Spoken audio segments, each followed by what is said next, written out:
Okay, now I'm on.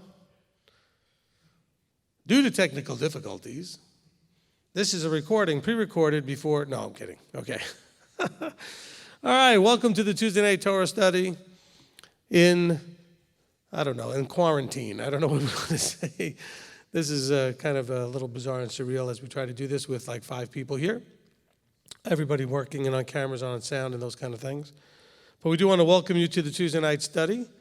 We are very blessed to have the opportunity to provide for you from this distance and on the remote way that we can do this the best we can. All right, how many we got on there now? Just curious. 95? Okay, so people are starting to log on. All right, so we're going to probably have to make adjustments over the next couple of weeks how this is going to go, and we'll have to see how it'll go because we're on quarantine, so to speak. I'm not going to say quarantine. I guess we're on social distancing isolation. You know, we're on gathering restriction. We don't have anybody here, and don't feel bad if you're local and you should have been here. Nobody was supposed to be here. That's fine. We're just going to have the few people here try to do the readings as best we can and see if we can work that out, okay? And so if it comes down to it, I'll just read, and we'll see how that can work. But then we're going to go ahead and... So for those of you that are new and that are online, so what we're going to do is we're going to take up the prayer needs. And so if you have prayer needs, start typing them in. Manny will make note of that. We don't have anybody here to do that here, but we'll make note of it for Manny on the live stream. And then we will, after taking up the prayer needs, we'll go through some announcements. We'll read the Torah portion. We may review the announcements again for anybody that might have come late to the party here. And then we'll go ahead and discuss what we read. So it would be probably in your best interest and wise to have a way to take notes, whether it's digitally or with a pen and paper or whatever way you want to do it. Because as we read this week's Torah portion, there may be something that comes up that you have a question about or want to make a comment about, and this way you'll remember it for the discussion time that we have after we do the readings. Okay. So that being said, Manny, I don't know, do you need to stall a little bit? Okay. Okay, so nobody's putting, well, maybe nobody needs any prayer requests. Everybody's at home taking care of themselves and being good. Also, during the in-between the readings and the discussion, I will be making some announcements regarding unleavened bread, and we did say we were going to talk about that quite a little bit after the leadership meeting, so we'll talk about that after the reading. So stay tuned for that after the reading time. Okay, so I'm just going to wait for you to let me know that we've got some stuff. I'll keep talking until you do. All right. Just an encouragement from us here at MTOI. We know that this is an unusual situation that we all find ourselves in. It's somewhat surreal and bizarre, and but a lot of good things can come out of it. And a lot of you can really enjoy, hopefully, spending time with each other, with family, meaning, being at home. I know there can be some struggles financially. I did notice today when I went to the store to get some groceries that the stores were less crowded. Of course, the shelves were mostly empty, but there was enough of the things that I needed. So as I told you, that would start to calm down. And it's going to calm down for the 2 reasons I told you. People are going to start running out of money to spend, and they're going to run out of room in their house to store anything. Okay, so those 2 things as a combination will provide for normal availability of stuff. So please don't be panicking over your stuff that you might want to buy or purchase. There was toilet paper, there was everything at the store to whatever degree, and they were putting more stuff in. I think the stores will be very well and nicely stocked with what you want by probably the end of this week into next week because, quite frankly, the panic buying has already played out. And so with the panic buying mostly paying out, the stores should have stuff. So that's good. We have still here at the MTOI, we are, as others are doing hopefully around the country, everybody's sort of complied with the gathering numbers. So we have, the building is mostly shut down. There's just a small staff of 4 of us that come on a daily basis to get some of the work done that we need to do. Otherwise, the building has been pretty much shut down. And so we are still able to get your phone calls, still able to take your emails. And some of you are thinking, but Rabbi, you never take our emails. I'm not talking about me. I'm talking about the rest of the staff. You have no idea how hard it is for me to try to go through the amount of emails and things that come through. So I do apologize. If you've been trying to reach me on Marco Polo, Messenger, like a Facebook Messenger, instant message, emails, WhatsApp. Just, I apologize. I don't get to check all of these things on a regular enough basis. Now that I'm going to be home more, maybe I'll get more time to do that. I'm going to try to get caught up. But I just wanted to throw that out there. Please be patient. Try calling our number here or going through the admin@mtoi.org email or calling the number here, 423-250-3020, 423-250-3020. And, that number will be answered by somebody. And if you need me, they usually can forward it or transfer it to me. The system does not work always the way we hope it will work, so if you get disconnected in the process, just call back and realize nobody hung up on you. There was just a hiccup in the technology, and so we don't have any issues there. So don't be offended if you get disconnected. It was not on purpose. All right, how are we doing back there?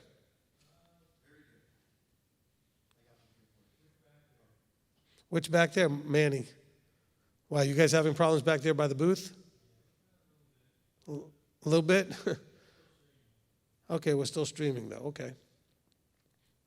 I'm just, because I could keep going, just want to make sure when you're ready for me. You ready to go? All right, so Mandy's going to now give us some of the praise and prayers. Okay. Okay, I'm going to copy one more, and then I'll start reading off the scrolling thing. Okay. Mark Steele, prayer for mom having back surgery in the morning. Allison, pray that, I missed that one. I think I messed that up. Pray that Arthur, no. Prayers for Arthur, still struggling with digestive issues. Allison, you might have to repost that. I think I messed that up. Stephen Waffle, pray for children and local friends. Shirley, prayer for repentance. Vera, prayers for me. I have, let me see if I can say this right, diverticulitis. Yep. In a lot of pain. Let's see. Santi, prayer for Canadian government today to finalize financial subsidy for business and employees. Pray for provision so I can meet the bills. Robert Wyatt, who's also actually moderating tonight. Prayer for the weather. Looks like tornadoes coming through here locally.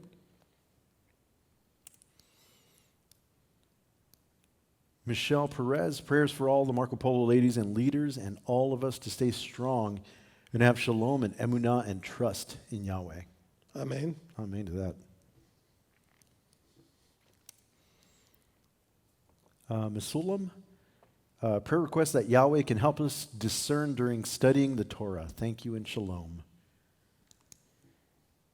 Kay Carrick, prayer for family. Please pray Please pray for my husband and his spiritual journey and the Carrick family as a whole. And a shout out to Rabbi for his good counsel. We are so thankful for our MTOI family. Praise Yah. Amen. Anonymous has quite a few unspoken, but having really difficult time feeling very down internally, but trying to learn from it as best as I can and maintain cheerfulness to not spread negativity. Joe Gutierrez has an important one. I pray that Manny gets a great deal on a new Harley. Has to do with the post I made earlier today. But, if Abba wills, I'm not going to say no. Look, it's just my opinion, but I think if you make it through all of this, you might find great deals on everything. That's very true. That's very true. Let's see. Okay, now I can start reading off the chat here. Angela, prayers for our president and others leading the country. May Yah give them his wisdom. Sid, prayer for healing for Jean, back pain and sick. Mothers in the assembly. Abba, open parents' eyes. Protection in the workspace. Guidance for our leadership.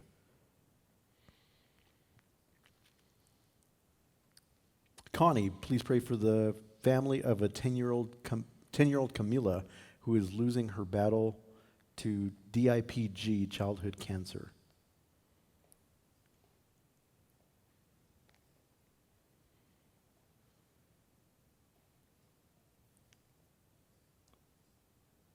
Unspoken. Sorry, trying to catch up, but this thing keeps moving up and down. No problem.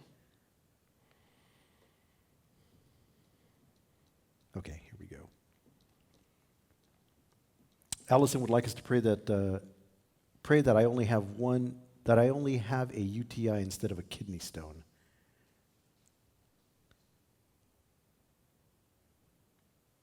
Erica would like us to pray for calmness and shalom. Our island is on a 72-hour lockdown as we have the first corona case in Belize. Lots of people are scared. Sarah Beth, prayers that I have been moved to a new area at work, that I learn quickly. Okay, hold on. The prayer from Belize, just to remind everyone, please go back and listen to the teaching I did on Saturday. I'm not diminishing the virus thing or anything else.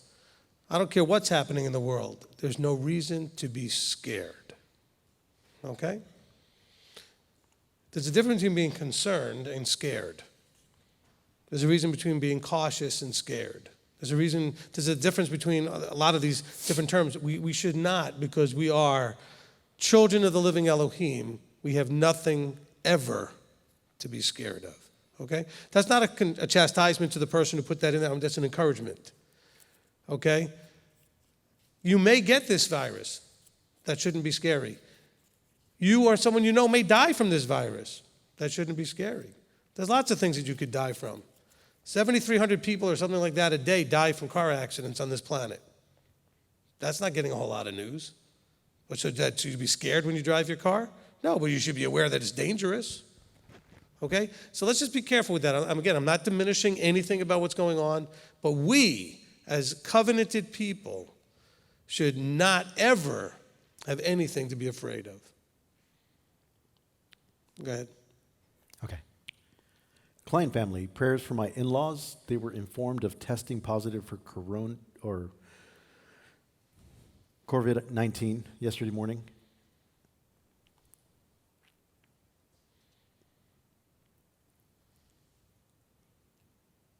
Patty, prayer for me to hear what Yeshua wants me to do, if anything, for my group member.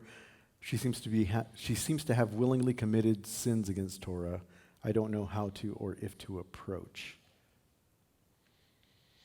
We don't approach unless our relationship with them justifies approaching. Okay, if you have a relationship with somebody where that would make sense, in other words, if you are in leadership with them, or if you're a close enough brother or sister or friend, and you have an agreed upon relationship where you can approach, otherwise it's not yours to do. Okay, I remember, excuse me, that has nothing to do with coronavirus, just so you know. That's just my normal, I do this every week. I remember a situation that happened many, many years ago. There was somebody doing something, up on a stage, and somebody else had noticed it and thought that what was going on was not appropriate. And my comment was, well, that person has a husband, probably a father, and a pastor, all kind of probably around here. They have that responsibility. You don't even know the person, so you don't have the responsibility, right? So we only have a responsibility, and it will only go potentially well. That doesn't mean it will definitely go well, but it has the potential to go well only if you have the proper relationship in which to bring that attention to that problem. It will not go well at all if you don't. Okay? It will only cause a defensive, attacking reaction. And you know that because you've tried it before. Or you know people that have. So please remember that. When you see somebody that you think is doing something they should not do, ask the question, do I have the level of relationship with that person to qualify to be the one to speak to them? Because if you don't, it won't go well. Now, you may want to talk to somebody who has that relationship, if you have a relationship with somebody else who may have that, and say, I don't know what to do here, but you have this relationship, But just be careful how you handle that. All right, go ahead, next. Since there's a group, she mentioned there was a group, would you advise maybe taking it to a leadership of that group? Yes, I mean, that's a person that could have that relationship. If you are, now, and make sure you're doing this, not trying to get them in trouble, not trying to get, because in case you're wrong about whatever it is, but just say, look, there's something that I've become aware of that I'm very concerned about, which I think could potentially hurt this person or maybe others around them in terms of, even if it's not physically dangerous, it could be something that influences imitation, Imitation of sin is just as dangerous as somebody doing a sin to you, because then people start copying it. All right? And so, yes, you can bring that to leadership. Okay. Okay? Yes, sir. Kathy Iskia, prayers for Beth Shalom family helping with my move Thursday a.m. Rabbi Tom, let us pray to banish depression and despair, replace all that with praise and rejoicing. Amen.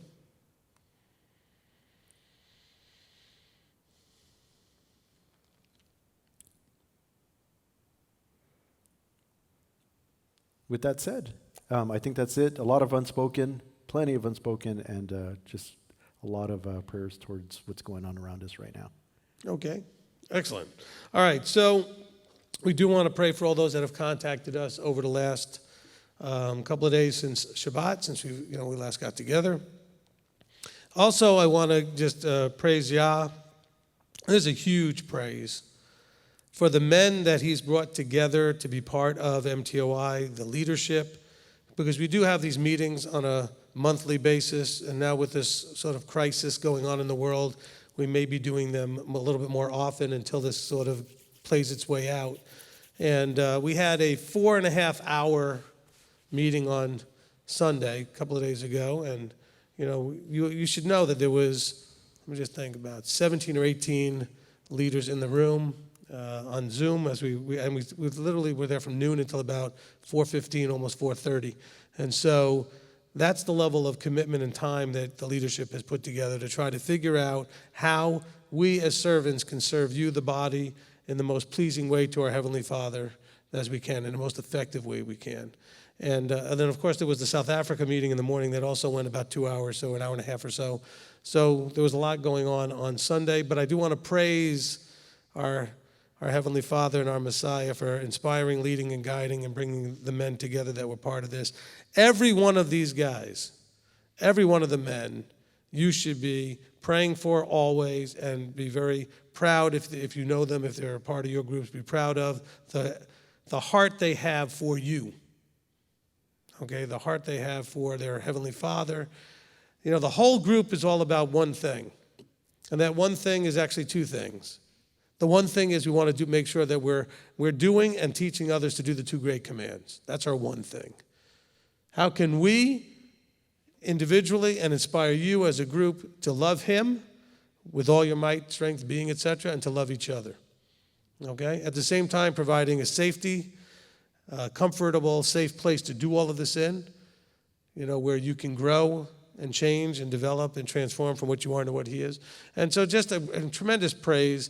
That 4-hour meeting felt like it was an hour and a half. It did not feel like a 4-hour meeting. It just went very quickly. It was just everybody was sharing and interfacing with the reports about what's going on in their areas, sharing ideas. We did have one topic we discussed. I'll talk about that during the break in between the readings, and I'll talk about the decision that was made.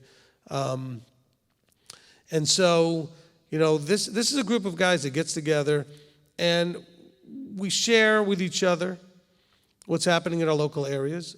Iron sharpens iron. We ask questions of each other. Well, this is a situation that came up. How would you handle it? Or they already handled it, and they'll say, well, how would you have handled it? I already did it this way. What do you guys think? Was that the right way to go? And, we also deal with halakhic questions. And so we're going to deal with one of those today, and we'll talk about it, when we are in between the break. But, when people have questions that come up, and they'll come up and the whole body needs to be able to answer for, we try to do the best we can. You want me to look this way? You want me to look this way? I'm kind of vacillating back and forth. I'll just look at Manny. Okay, I'm doing fine. There's nobody in here to look at, so I don't know what to do. I'll just look at Manny. I don't like looking just at a camera. Okay, so just so you know, that's what we're doing, and that's part of the praise time there, and prayer as well. I want you to continue to pray for your leadership. They're tremendous in terms of their hearts of a servant. They have the heart of a servant, every one of them, just wanting to, inconvenience themselves to the benefit of others, as I've said in the past. So just really big praise, because we have those meetings on a monthly basis, and I'm always appreciative of my interaction with them and to see their hearts. Okay? I've been in large groups before, and I've seen pride, ego, vying for authority, people wanting to be seen as being smart or impressive. None of that's in this group whatsoever. There is no issues with that. I mean, it's just zero. That's just great. I mean, there's no words for that. I mean, normally you can see others that are trying to wow people and be impressed with me and do this or that. None of that happens in this group. Everybody's there, incredibly humble, wanting to serve, wanting to be a part of whatever the Father has the plan for. So it's just fantastic. All right. So that being said, let's go ahead and pray, and then we'll get started. Father, we come before you, and we want to just start this study with prayer. We want to make sure that we have a right heart and a right mind as we go forward into the study. And so, Father, we want to start by recognizing you as our King, as our Creator, as having full authority over all things, that we should never have any fear or doubt, but that to know that with our belief and our understanding what emunah is, we can fully trust that you have all under control. And so, Father, we want to just thank you and praise you. You've heard our praises. You've heard our prayers. We know that you hear and answer all prayer.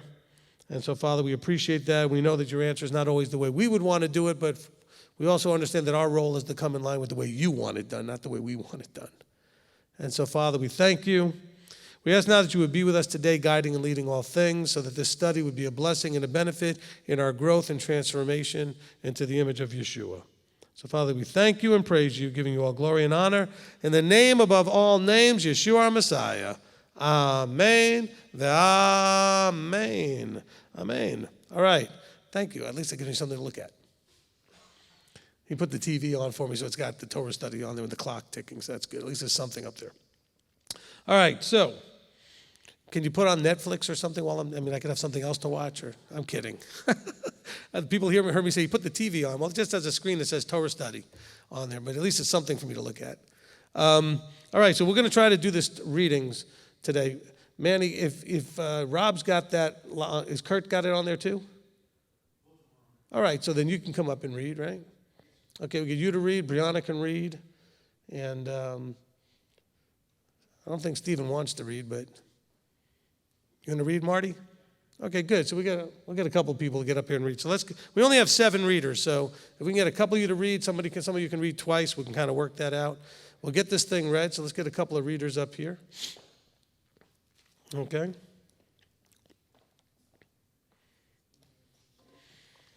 So the way this is going to work, again, for those of you, how many we got on there now? 251? Wow. Okay, so for those of you that were not on there when there was only 90-something, and I said this earlier, so what we're going to do is we're going to read this week's Torah portion. And so while we're reading it, please have either a pen or paper or something handy or digitally or whatever you're going to do to take down notes, have that ready so that you can, perhaps write down a question or a comment about a verse so when we get to the discussion portion, what you want to address. Okay, I've got notes here. I've got my pen. I always write down something during every reading, even though I do this every year. Every year I write down something more and add it to the list of things that I know we need to discuss. So I don't think we've done a portion yet over all the years where I didn't write down something. So that's an encouragement that everybody should be paying attention to the study. Now, so this study is called Vayikra, which is also the name of the book, as we start a new book. This is very exciting. Yay! Somehow we got to make 4 people sound like more than that. So we have to clap, and we'll put it in a loop or something with an echo.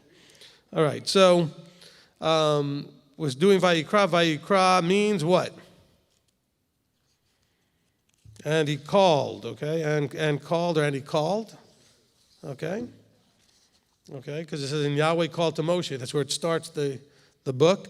The tradition, for those of you that are new, that are not familiar with this, so the names of things, Torah portions, books, etc., these things traditionally come from the main key beginning concept of each of the verse where it starts. Okay, so you're going to find that is true of all the Parshiot.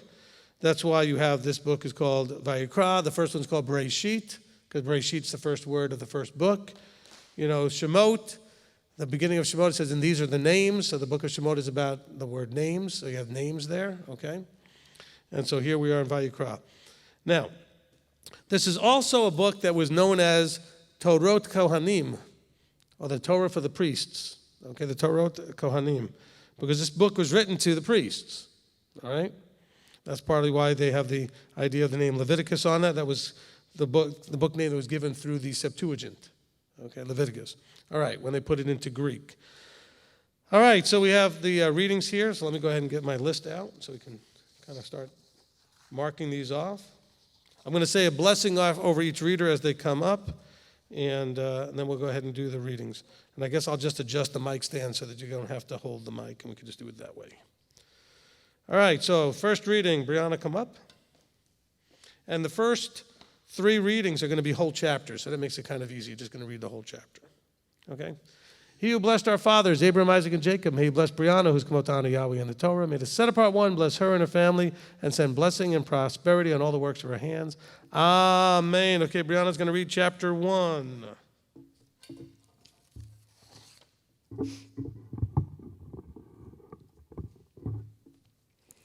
And Yahweh called to Moshe and spoke to him from the tent of appointment, saying, Speak to the children of Israel and say to them, when any one of you brings an offering to Yahweh, you bring your offering of the livestock or of the herd or of the flock. If his offering is an ascending offering of the herd, let him bring in male a perfect one. Let him bring it at the door of the tent of appointment for his acceptance before Yahweh. And he shall lay his hand on the head of the ascending offering, and it shall be accepted on his behalf to make atonement for him. And he shall slay the bull before Yahweh, and the sons of Aharon, the priest, shall bring the blood and sprinkle the blood all around on the slaughter place, which is at the door of the tent of appointment.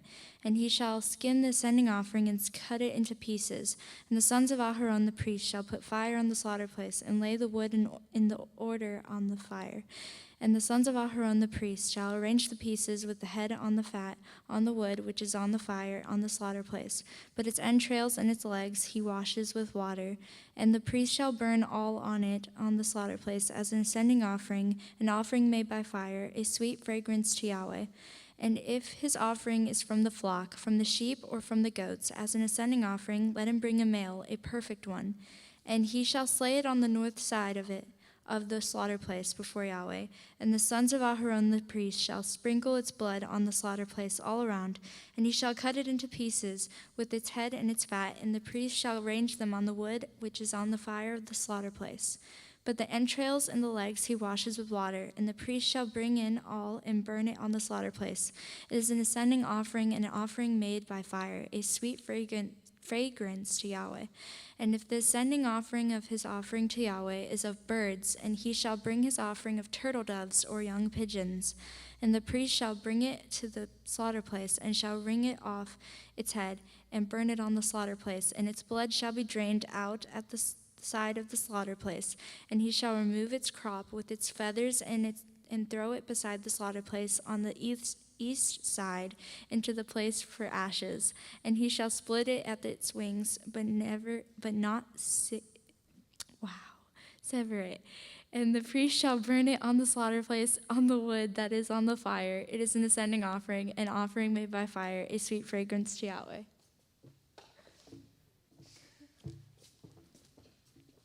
Amen, amen.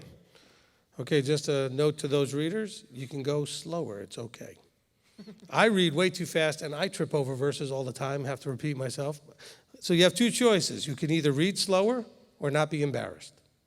I always choose just not to be embarrassed because I don't read slower, but I do trip over my tongue quite often. Okay, so don't worry about it. Don't feel bad if that happens. It happens to everyone. All right, he who blessed our fathers, Abraham, Isaac, and Jacob, may he bless Manny, who's come up to honor Yahweh in the Torah. May the set-apart one bless him and his family and send blessing and prosperity in all the works of his hands.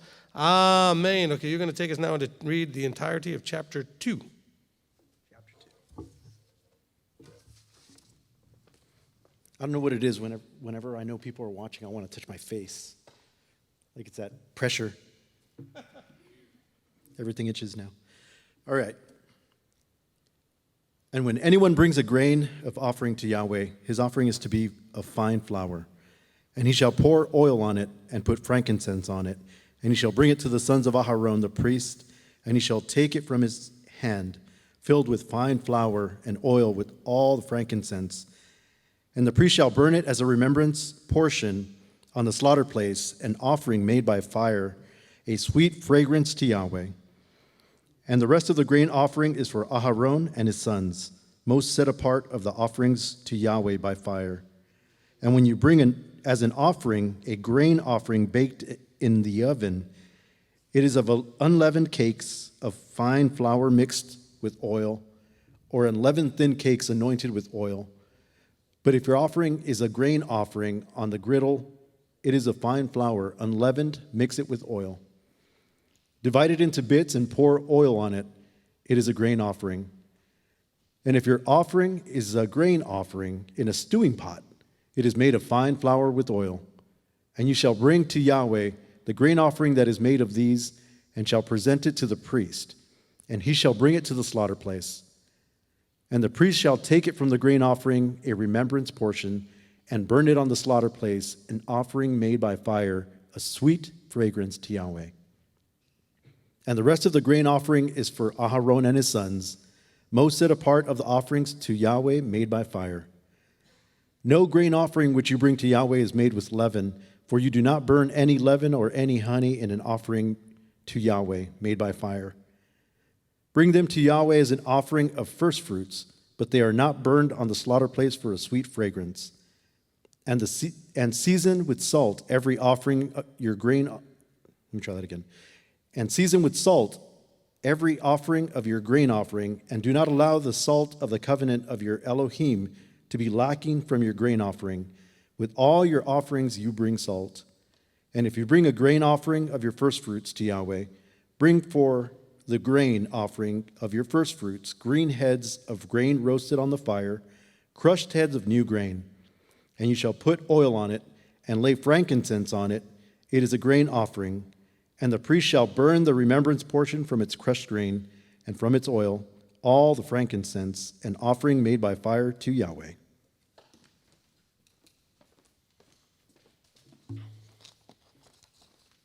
Amen. Okay, thank you, Manny. Okay, now, Marty, you're going to read chapter 3. He who blessed our fathers, Abraham, Isaac, and Jacob, may he bless Marty, who's come up down to Yahweh in the Torah. May the set apart one bless him and his family, and send blessing and prosperity in all the works of his hands. Amen. Okay, chapter 3. And if that which he presents is a slaughtering of peace offerings, if he is bringing it of the herd, whether male or female, he brings a perfect one before Yahweh. And he shall lay his hand on the head of his offering and slay it at the door of the tent of appointment. And the sons of Aharon the priest shall sprinkle the blood on the slaughter place all around. And from the slaughtering of peace offerings he shall bring a fire offering to Yahweh, the fat that covers the entrails and all the fat that is on the entrails, and the 2 kidneys, and the fat that is on them by the loins, and the appendage on the liver, which he removes with the kidneys.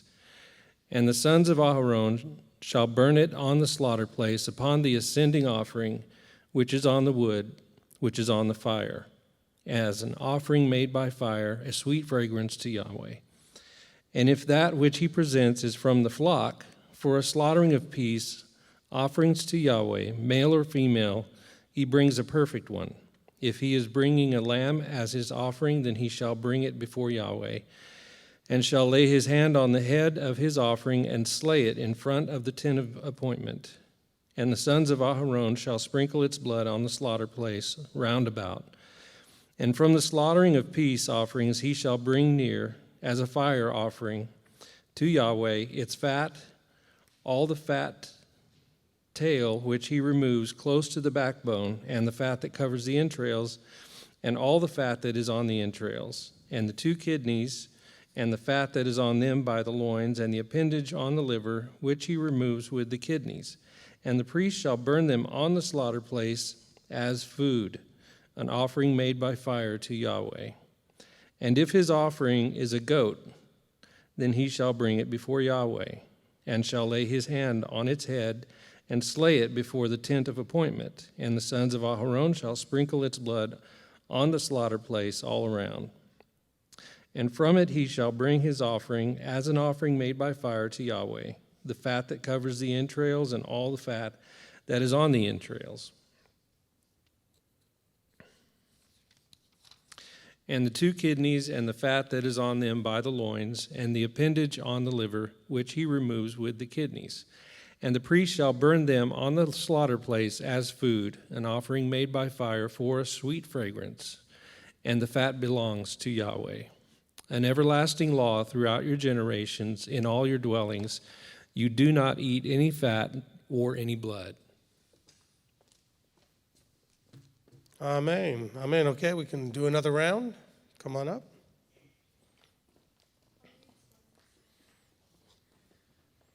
Okay, you're going to now take us into chapter 4 and read verses 1 to 18.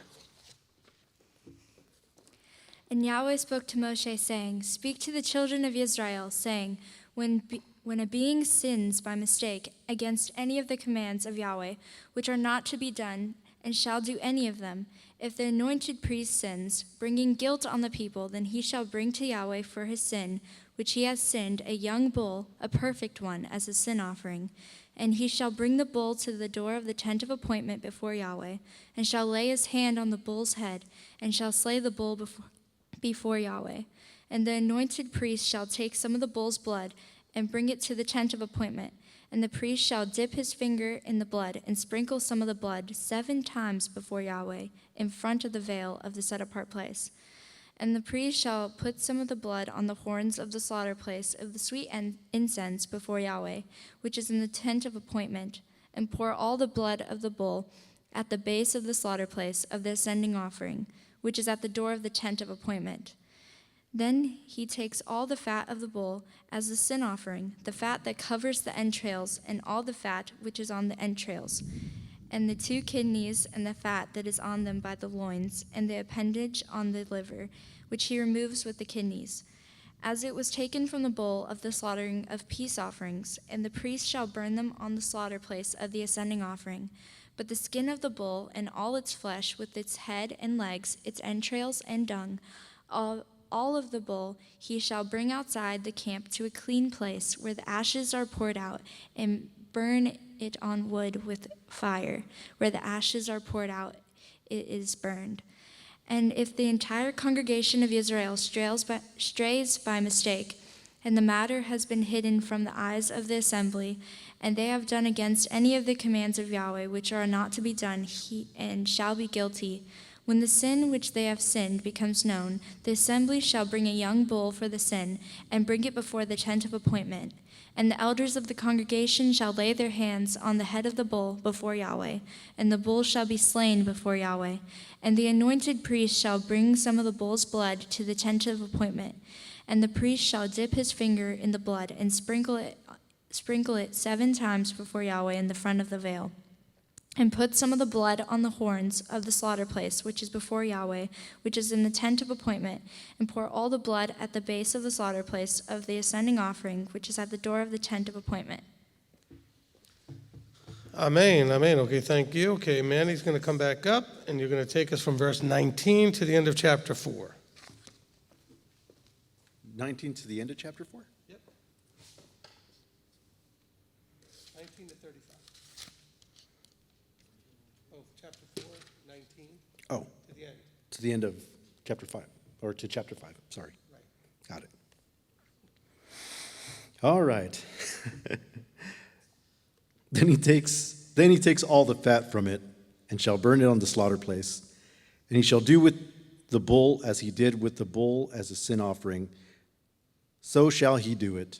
And the priest shall make atonement for them, and it shall be forgiven them. And he shall bring out the bull outside the camp, and burn it as he burned the first bull. It is a sin offering for the assembly. When a ruler sins, and by mistake has done against any of the commands of Yahweh, his Elohim, which are not to be done, and shall be guilty, or if his sin which he has sinned is made known to him, he shall then bring as his offering a buck of the goats, a male, a perfect one, and he shall lay his hand on the head of the goat, and slay it at the place where they slayed the ascending offering before Yahweh. It is the sin offering. And the priest shall take some of the blood from the sin offering with his finger, and shall put it on the horns of the slaughter place of the ascending offering, and pour its blood at the base of the slaughter place of the ascending offering, and burn all its fat on the slaughter place, like fat of the slaughtering of the peace offerings. And the priest shall make atonement for him for his sin, and it shall be forgiven him. And if any being of the people of the land sin by mistake by doing against any of the commands of Yahweh, which are not to be done, and shall be guilty, or if his sin which he has sinned shall be made known to him, then he shall bring as his offering a female goat, a perfect one, for his sin which he has sinned. And he shall lay his hand on the head of the sin offering, and slay the sin offering at the place of the ascending offering. And the priest shall take some of its blood with his finger, and shall put it on the horns of the slaughter place of the ascending offering, and pour all the blood at the base of the slaughter place. Then remove all of its fat, as its fat is removed from the slaughtering of the peace offerings. And the priest shall burn it on the slaughter place for a sweet fragrance to Yahweh. And the priest shall make atonement for him, and it shall be forgiven him. And if he brings a lamb, as it is a sin offering, he brings a female, a perfect one. And he shall lay his hand on the head of the offering, and slay it as a sin offering at the place where they slay a sending offering. And the priest shall take some of the blood from the sin offering with his finger, and shall put it on the horns of the slaughter place of the ascending offering, and pour all the blood at the base of the slaughter place. Then he removes all of its fat, as the fat of the lamb is removed from the slaughtering of the peace offerings. And the priest shall burn it on the slaughter place according to the fire offerings to Yahweh. So the priest shall make atonement for his sin that he has sinned, and it shall be forgiven him.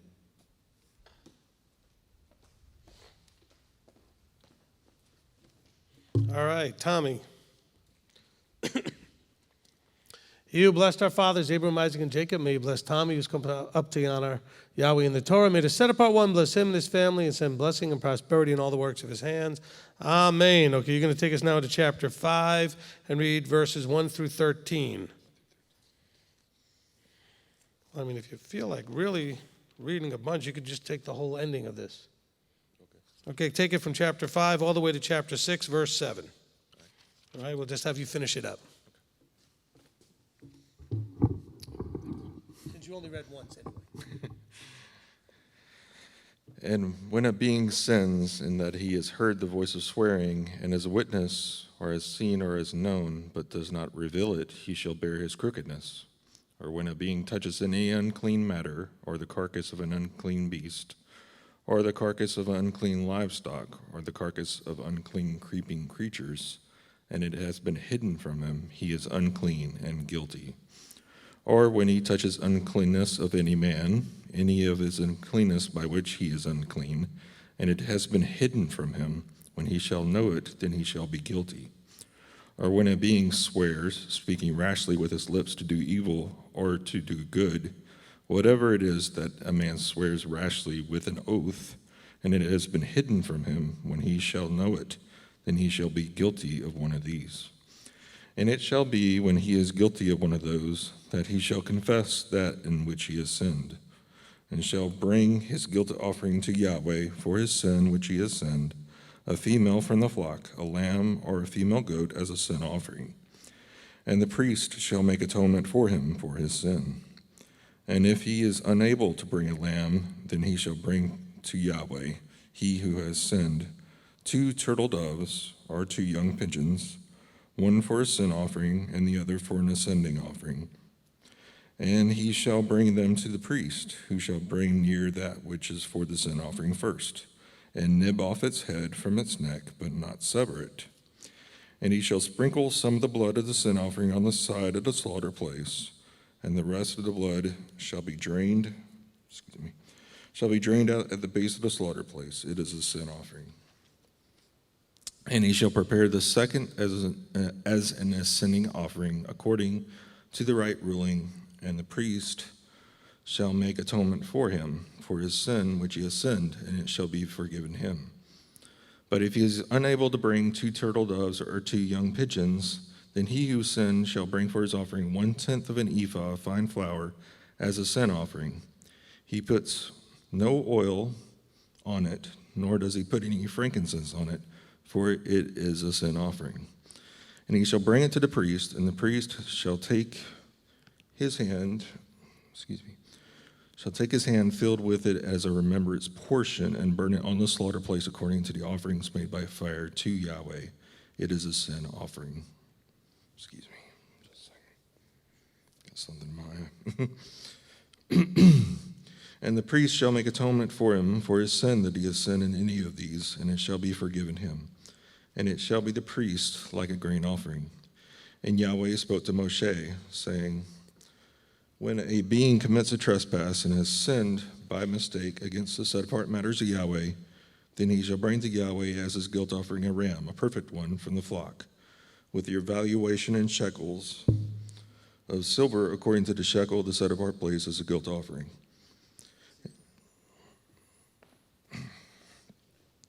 And he shall make good for the sin that he has done against which is set apart, and shall add 1/5 to it and give it to the priest. And the priest shall make atonement for him with the ram and the guilt offering, and it shall be forgiven him. And when any being sins and has done what is not to be done against any of the commands of Yahweh, though he knew it not, yet he shall be guilty and shall bear his crookedness. Then he shall bring to the priest a ram, a perfect one from the flock, with your valuation as a grain offering, and the priest shall make atonement for the mistake he committed unintentionally, though he did. Eyes are killing me. Sorry. Though he did not know it, and it shall be forgiven him. It is a guilt offering. He was truly guilty before Yahweh. And Yahweh spoke to Moshe, saying, when any being sins and committed a trespass against Yahweh and has lied to his neighbor about a deposit, or about a pledge, or about a robbery, or shall extort from his neighbor, or has found what was lost and has lied concerning it, or did swear falsely, so that his sins in regard to any one of all these a man does, then it shall be when he sins and shall be guilty that he shall return what he took by robbery, or what he has extorted, or the deposit which was deposited with him, or the lost item which he found, or all those about which he swore falsely, he shall repay its total value, add 1/5 more to it, and give it to whom it belongs on the day of his guilt offering. Then he brings his guilt offering to Yahweh, a ram, a perfect one from the flock, with your valuation as a guilt offering to the priest. And the priest shall make atonement for him before Yahweh, and he shall be forgiven for whatever he did that made him guilty. Amen.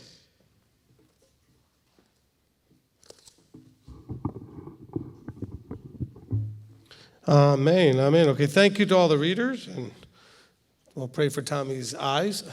That seemed to be giving him a little bit of an issue. But you made it through the readings. I give you the credit for the effort there and making it through. Good job there.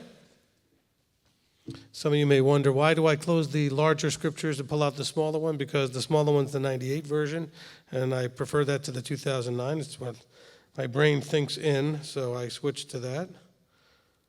And so we'll have that. Okay, the traditional blessing after the reading. Baruch atah Yahweh Eloheinu melech haolam asher natan lanu Torat emet v'chayei olam nata b'tochenu Baruch atah Yahweh noten haTorah. Amen. Blessed are you, Yahweh your Elohim, King of the universe, who has given us a Torah of truth and has planted eternal life in our midst. Blessed are you, Yahweh, giver of the Torah. Amen. All right. So let me just take some time here real quickly to cover a few things before we go into the discussion portion. So let's give you a few seconds to kind of gather your thoughts on this Torah portion. Some of you are thinking I should have made sure to not eat dinner before reading this, but I mean, I know that's one of those. It's like, oh, ew. Okay. Listen, this is a not an easy job to be a priest, and you had to go through these things and deal with this stuff, But it's what Yahweh said to do, so we don't argue. All right. How many we got on there now? 264. So praise Yah. We're able to reach some people, bless them with some Torah study while they're at home on lockdown on a Tuesday night. And we're able to be of service. Okay, so let's go through some announcements real quickly here, and then I'll cover some of the things that were talked about at the leadership meeting, then we'll discuss. This won't take very long. All right, so for those of you that are online, that this is the first time you're with us, we do this every Tuesday night. So I want to make sure first and foremost that we are covering that we do this every Tuesday, so you'll be prepared to be here on Tuesdays. We also live stream our Sabbath services. So the Tuesday night one is 8 o'clock Eastern time. The Sabbath service is at 1. I don't know if the slide going over the screen is the same slide looking in front of me, because that's says welcome our guests. So I don't know which slides you guys are up to there, but we should be on the Shabbat one. Actually, you can go to the Parsha Pearls one. Let's go to that. Okay? So I know on Tuesdays we do the Torah study. We do have a youth program that goes through the weekly Torah portion. It's called Parsha Pearls. We have a website for that, ymtoi.org. And so you can all go there and enjoy it's a free program. It takes the children ages 5 through whatever, because anybody could really benefit from this. It's really designed 5 through 17 or 18, but certainly anybody could benefit. Tremendous program. It goes through the weekly Torah portion. It has activities in there, like questions to see, like fill in the blanks to see how well you understood the material, crossword puzzles, mazes, word searches, coloring pages for the little ones. Actually, some people also like to do the coloring pages. A craft you can do to build or design something that has to do with the portion. Last one we had for Shemot for Exodus, we were actually building a scale model of the tabernacle. It was fantastic. There's a snack, there's a song, there's all kinds of great stuff. So, just so I would encourage everybody to check that out, and it's all free. Okay, every Shabbat we do have our Shabbat services. We do that at 1 o'clock Eastern time on YouTube, just like you are right now. Okay? So I don't know if anybody's got the slides going for that. I know we're sort of low on staff here, so, okay? Then, of course, there's a different slide thing for this is what they're getting over there. So I'm sure they've got the right slide on the screen over there. All right. 2 different computers.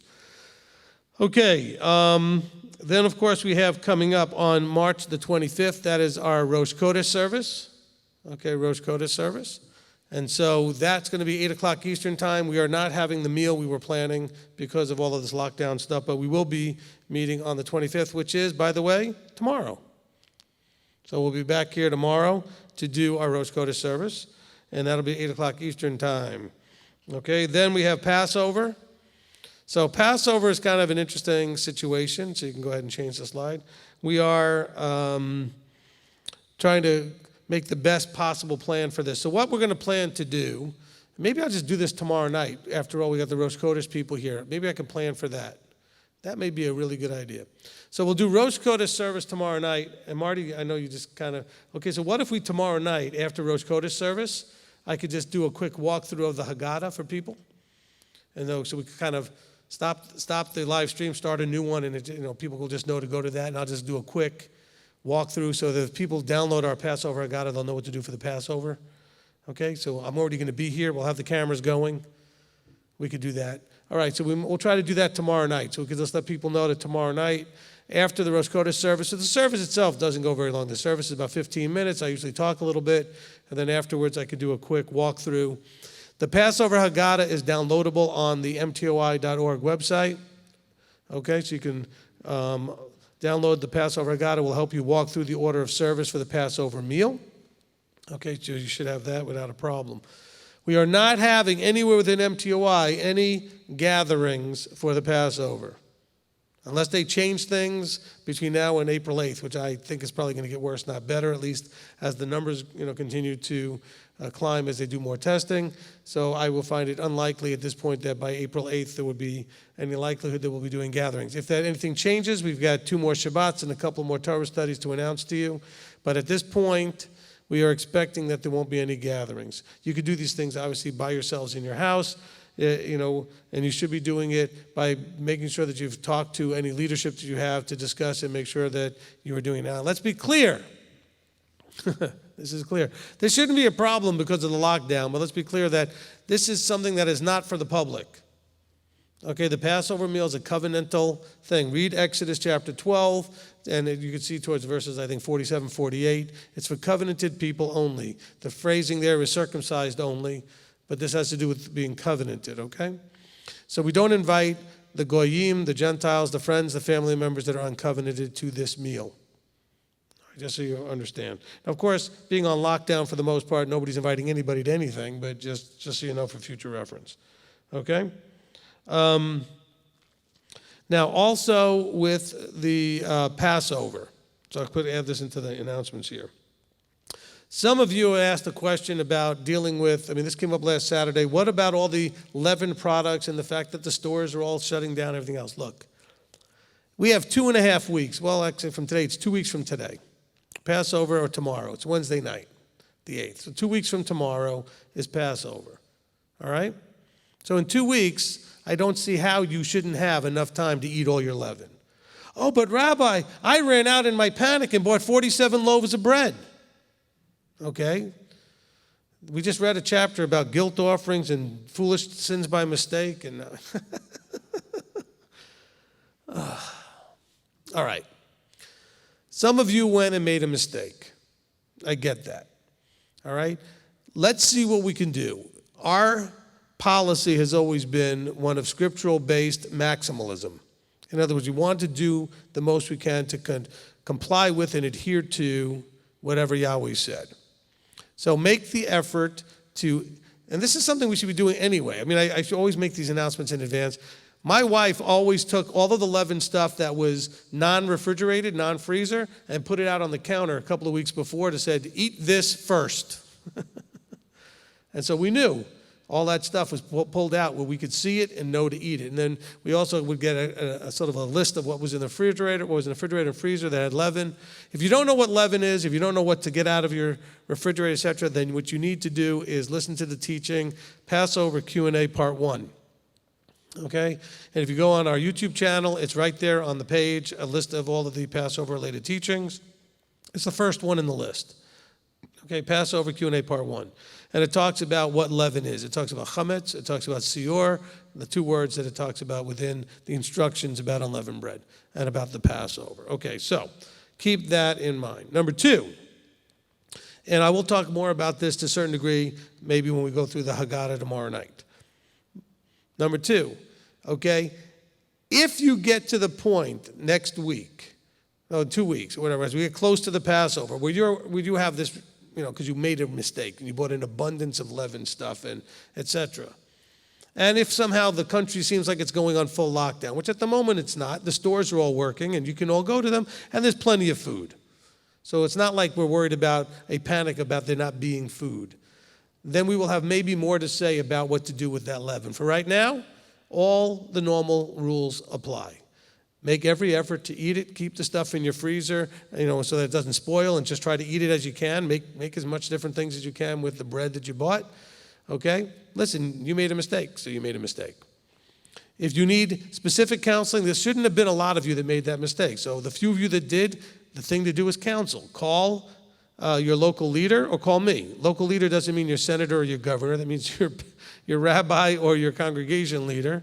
And ask us, what to do with your specific situation, and we may have some guidance for you, okay? This was something we discussed in detail, at the meeting on Sunday.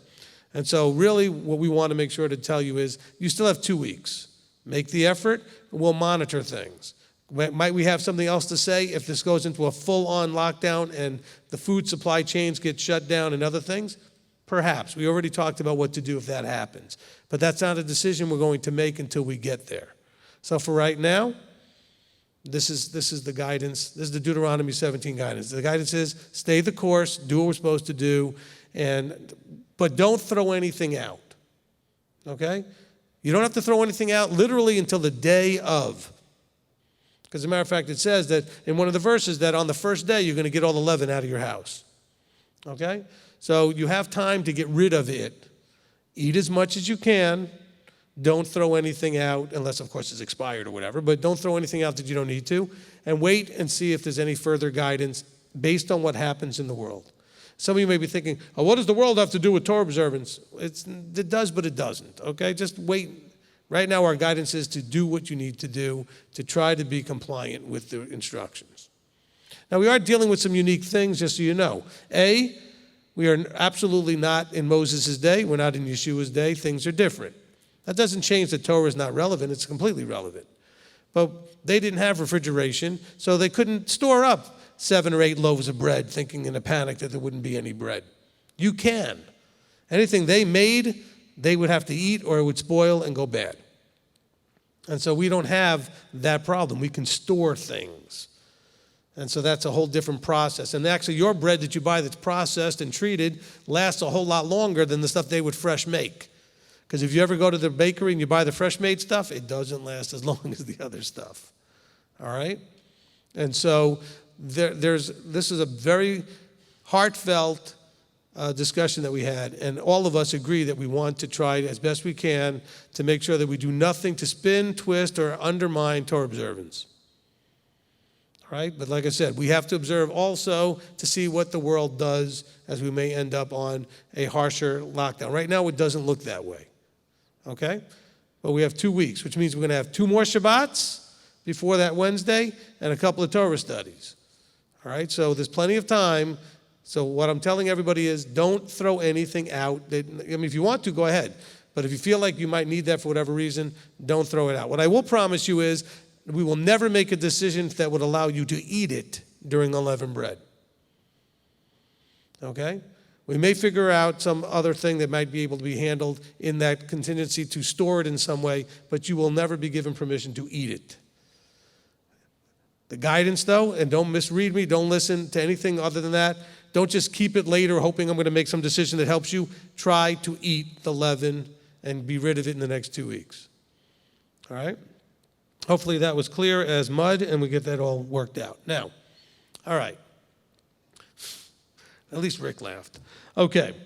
So a couple of other things real quickly. So what I want to try to do, and this is still part of the announcements, I'm going to look into doing some either Facebook Live or YouTube Live to kind of encourage you guys while you're stuck at home. Perhaps we'll launch a few challenges of things that you could be doing reading-wise or listening to teaching-wise or something over the next week or 2 or 3 as we get into unleavened bread, because after all, you know, we are having, well, at least theoretically, you have more free time on your hands because you're home and you don't have a job to go to. Some people don't have work because the places of work have shut down. And so, by the way, if your work is shut down, Walmart's hiring, Sam's Club's hiring, Amazon's hiring. A lot of places are hiring that are actually getting more busy, not less busy. So here are some things that you could do also. You know, this might be a good time to start writing out the Torah. We just started Leviticus. You don't have to start in Genesis. I encourage everybody, when you write out the Torah, use loose leaf paper. In other words, individual sheets, because if you make a mistake, you could always do a sheet over again. And then that way you can put them in a binder, and you have your Torah, you know, in a binder. And that way you can start anywhere, okay? Or just get a separate book or a separate notebook for each book. So you do Leviticus in a separate book. So start Leviticus. We're starting it this week anyway. And start writing out the Torah. You also can start getting caught up in some of the teachings that maybe you're behind on. I mean, after all, there's only 1,400 or 1,500 videos on YouTube that maybe you haven't watched them all. But you can get caught up. But my point being, for some of you that are caught up, this may be a good time to start working on the other levels of the teachings. In other words, the teachings are designed to do 4 things, right? So you understand the material so that you can do it, so you can defend it, so that you can teach it. You're not going to get to the level 3 and 4 unless you listen to a teaching multiple times. It might take, maybe the first time through you understand it and you know what to do. Although I can tell you, we keep getting questions from people that I know listen to the teachings, they still don't know what to do. A lot of them, especially about things like Passover. It's like, and I'll tell people it's on the Passover Q&A. They're like, really? I thought I listened to that. Go back and listen to it again. Okay? You're going to have to read things and hear things. Look, the Gospels, all 4 of them, especially 3 of them, but all 4 of them basically say the same thing over and over and over again, but they're all 4 in your book. Okay? I mean, really, they say almost exactly the same thing for the most part. John's a little bit different, but Matthew, Mark, and Luke are pretty much say a lot of the same stuff. And so he wants you to hear that over and over again. Most of the prophets basically deal with very similar stuff, and you hear that over and over again. Deuteronomy repeats almost everything that was read that happened from Genesis to Deuteronomy, and it's all kind of repeated, especially the Exodus forward, because he knows you need to hear things over and over and over again. All right? So just keep that in mind, that this is important so that you can go and listen to these things. So anyway, that was my section for the announcements. So Manny, you ready for some questions? Okay. So for the study, I'm going to just share some things up front because it may preemptively answer some questions. How's that? We'll kind of do that. Okay, so first of all... I don't have too many. You don't have too many? Mm-mm. All right. First of all, this is absolutely my favorite Torah portion. Okay, those of you who can't see me, I'm nodding my head like no. I love this almost as much as the one on the building of the tabernacle. But, okay, because there's not as much halachic things that we need to do today. We don't have a temple, we're not doing the offering, so, But there's some really cool things, actually, in this Torah portion that I want to make sure you get. And actually, I am starting to love this one a lot more. So let's go through it. So, what we are dealing with here is 5 offerings. Okay, there are 5 offerings, 3 voluntary, 2 mandatory. Okay, 3 voluntary, 2 mandatory. Okay, you've got the Olah offering, which is your burnt or ascending offering. You got your Mincha offering, which is your grain or your meal offering. You've got your Shlamim offering or your peace offering. Okay, I'm just giving you the Hebrew and then the English. Olah is burnt or ascending. Mincha is grain or meal. Shlamim, like shalom, right? Shlamim is your peace offering. Chatat is the sin offering. And Asham is the guilt offering. So you have your 5. So the Olah, Mincha, and Shlamim are voluntary. Your mandatory are the Chatat and the Asham. Okay? So, as we go through these, let's understand that each one of these has some things that are sort of unique to them. Some of them have some similarities. The Olah offering was whole and burnt. It was unblemished. It was brought to the tent of meeting. The sacrifice is offered on behalf of the person who brought the sacrifice, on behalf of the worshiper. So the priest is doing it on behalf of that person, and the sacrifice makes atonement for that person, and it is a satisfying aroma to Yahweh. Now, when you hear that phrase, a satisfying aroma, it's not because he loves the smell, okay? What he loves is the obedience and the heart to make a voluntary offering when you recognize there's a need for it, okay? The mincha offering, or grain offering, an offering by fire, a portion of the mincha offering was reserved for the priest, and it also was a satisfying aroma to Yahweh, again, because of the obedience. The shlamim offering, by the way, the Olah offering is Leviticus chapter 1, specifically in verse 3. Mincha is chapter 2. Shlamim is chapter 3. The Chatat is chapter 4, and Asham is in chapter 5. So it kind of goes that way. Now, the Shlamim offering is an offering by fire, and it is satisfying to Yahweh, the aroma. And the Chatat is the sin offering, and the Asham is the guilt offering. Now, you could theoretically overlay these things on top of the feasts. Okay, your Olah offering is your Passover. Your Mincha offering would be kind of connected with Shavuot, a meal, a grain offering, right, the first fruits of the grain. The Shlamim, or peace offering, is trumpets, because when he comes, he's the Prince of Peace coming to bring peace. Chatat, or sin offering, that would be the Day of Atonement. Okay, and Asham, or Sukkot, the guilt offering. Okay, where things are all restitution and all things are reconciled, and there's judgment. Okay, so I would say that you can actually look at that. I'll do it again. Olah for Passover, which is your burnt ascending offering. Mincha for Shavuot, your grain meal offering. Shlamim for trumpets, your peace offering. Chatat for atonement, your sin offering. And Asham, Sukkot, your guilt offering. Okay? So let's have that in there. Now bear in mind that this is atonements for sins by mistake. Okay? In other words, you didn't consciously intend to go do these things. Okay, these are things that happen by mistake. We can talk more about that at some point if we need to. Now, in Leviticus 4, 31 and 35, it said, the priest makes atonement for the worshiper, and he is forgiven. So for all of those people out there that say sin and other things were not forgiven without Yeshua, that's not true. The sins were forgiven. The things were forgiven. The priest made the atonement, and they were forgiven. Now remember, we talked about this in the teachings that we were dealing with, is that Yeshua's death, blood, etc., the resurrection, the blood, etc., covering, this covered what? The consequence. Okay? The forgiveness was not the problem. It's the consequence that's forgiven through Yeshua, okay? And what consequence do we want forgiven? Death. Okay? Other consequences may still come, but it's the death one that we'd like to have forgiven. That's the one that he kind of makes sure he's the assurance of that. If you are covenanted, if you're in him and you're covered by his blood, the consequence of death is the thing that we're dealing with there, okay? In chapter 2 and verse 13, it did say, make sure that your meal offering had salt, and it mentions the covenant. So we talked about that in the covenant teaching, how there's a covenant of salt. We, by tradition, take salt, and we then salt our challah. By the way, when you read the offerings and the bread, we see that one of the words there is challah in the Hebrew. Okay, and so today when we make the challah for the blessings before a meal, when we have the challah and the wine, we put a little bit of salt on it. That's where the tradition comes from. You can see the connection here in Leviticus.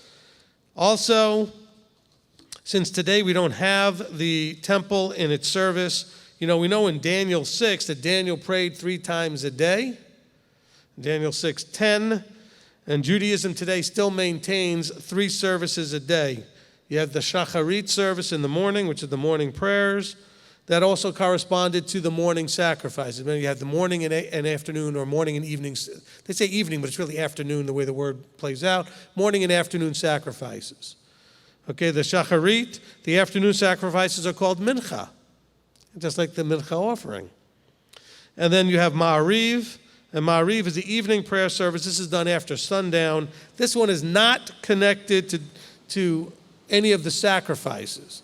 What it's connected to is Deuteronomy chapter 6, when it says, and you shall, these words which I'm commanding today, you shall remember them when you rise up and when you lie down. Shacharit would be something, so they say the Shema, the Jewish community will say the Shema those 3 times a day. In the morning when they rise up, in the afternoon because of the afternoon sacrifices, and in the evening after sundown for when I lie down. Okay, so that's called the Ma'ariv. So that wasn't always a service there, but we can see Daniel did pray 3 times a day. And so we can see where that comes in. Because there was really 2 times a day when the sacrifices were. You had the morning and afternoon sacrifices. All right, and so that should cover it for my quick zoom through. Did I cover anything you had there, Manny? Okay.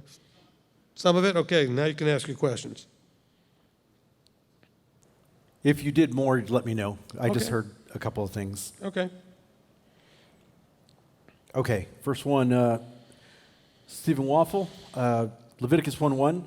When any one of you brings an offering, I guess it's a comment, what type of offering are you bringing to the Father? If how you live out his Torah, is that the offering? Well, look, this chapter, and you know what, let me write this down so I don't forget. Where did I put the other pen? All right, we'll just use it. Okay. Give me 1 second to write it, and then I'll read it to you.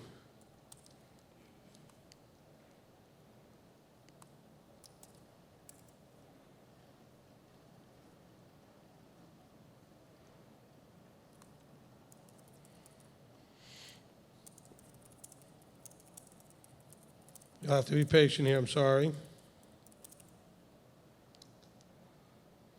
I was just inspired with something. I want to make sure to write it down. Okay. I said this chapter, but these chapters, okay? These chapters. What are they about? They're about an awareness. See, there's an expectation that you are aware of your behavior towards Yahweh and towards each other, or that somebody would have brought to your awareness. That's the main thing here. These offerings are made by when something, either you were aware of it or something was brought to your awareness that you had done or come into contact with or did in some manner, including coming into contact, right? You came into contact with something unclean. That something came to your attention that was against or broke or trespassed on a Torah command. And so because of that, you would be now aware of the behavior, and that because of your awareness, you would then go and make an offering. Now, by the way, most of us in growing up, we've either done this at our house or we are aware that other people have done this, the old money jar. It could be a lot of times it was for language inappropriate. Your parents would say, every time I hear you use that word, you're going to put a dollar in the jar, a nickel in the jar, a quarter in the jar, whatever generation you are, however much it was. And guess what? It would work too, because it got expensive if you didn't figure it out. Guess what? Same thing here. If every time you did all these things that it says out here, it's going to cost you a lamb, a ram, a bull, a turtle doves, whatever it is, that can get expensive. Some of you never had any animals, so you don't know how expensive that could get, but it can get expensive. But you know how expensive some of it is when you go to the store to buy it after it's been slaughtered and processed and put in your store. Okay? But it's even more expensive if you're expecting to benefit from it, like the goats produce milk. some of the other things that you may have produced, cows, they didn't have the cows there so much, but the bulls and stuff provided labor. Okay, so you had things that you were losing out on. This is expensive. Guess what you would do? You start to get better, your improvement in your awareness would be tremendous. So that's the important part here. So thank you for bringing that up, Steve, because I really had forgotten to write that down. But that's really the thing to get out of here is, out of this whole section is the awareness of your behavior. Talking about the awareness of behavior and towards others. Okay, good. All right? Now, bear in mind, some of this had to do with how we treated each other, especially at the end. We talked about, if you had something of somebody else's, etc., that you needed to deal with. So it wasn't just about how you treated Yahweh. It had to do with both the vertical and the horizontal commandments. Next question. Mark wants to know, Leviticus 2:11, is honey considered a leaven?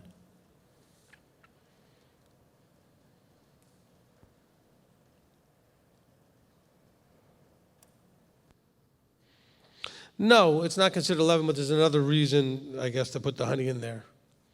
I don't, know what the reason is for that other than that, but no leaven and no honey in that particular thing. Got to remember the leavening that you had in those days, and this is the hard part. Go listen to the Q&A part 1. The leavening that you had in those days primarily is like you would understand from making sourdough.